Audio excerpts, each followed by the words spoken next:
Yo, Cyberspace, si Dog Brock to. Magre-review tayo ng Brightside Apparel. This is Merch Library. Let's go.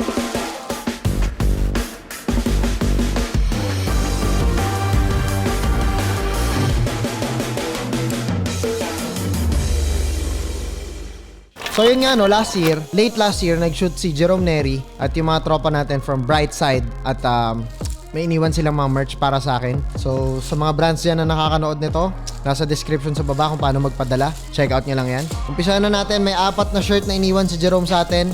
Review na natin. So standard, nakalagay sila sa plastic na may barcode, Brightside Apparel, size medium, tapos yung price, 650 pesos.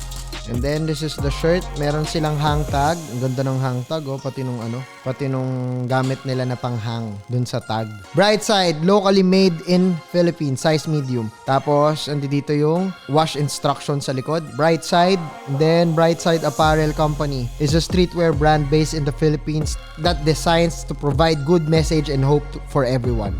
Our product have clothing and accessories that can be used by any genre. We made this product at affordable cost that comes with a good quality.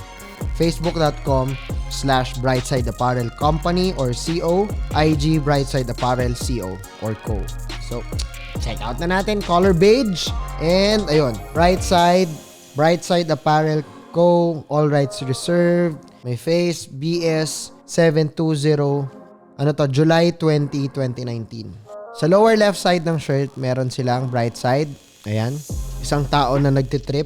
Trippy person. Trippy guy.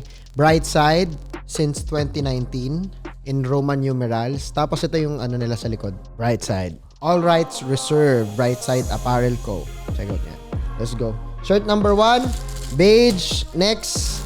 May pagka-beige na medyo light brown. Next is black shirt. And ito naman yung design. Standard pa rin. Woven label with the size tag. Left sleeve, woven label. Tapos meron sila ulit label sa lower left side of the shirt. Nakalagay Brightside. Tapos may floral sa harap. And ito yung likod. Yung design na malaki. Tapos merong without darkness, we may never know how bright the stars shine. Yung mga wordings. Papakita natin yan pag suot na siya ni Virgil. Check out nyo yan. Next, another black shirt. So ang price point ng shirts nila ay 650 pesos. 650. Meron ka lang isang 50 tsaka 6 na 100. Makakabili ka na nito. Pero kung meron kang tracing 100, pwede din. Kasi makakabili ka ng 2 nito. 1-3 yun. Alright, ito siya. So, Brightside, ayan siya. I think anniversary is this. Hindi ko sure kung anniversary release to. Pero mamaya makikita niyo yung design pag suot na siya ni Virgil. And last but not the least, this is a green shirt. And good things happen to good people. Nakalagay sa likod. Brightside, registered. Ganda. Actually, ang gusto ko sa Brightside, no, based dito sa impression ng 4 na shirt. Quality yung print nila. Hindi masyadong makapal. Saktong-sakto lang. Ang ganda ng pagkakatahe. It's a cut and sew shirt. Polymix. Yung placements ng mga etiketa.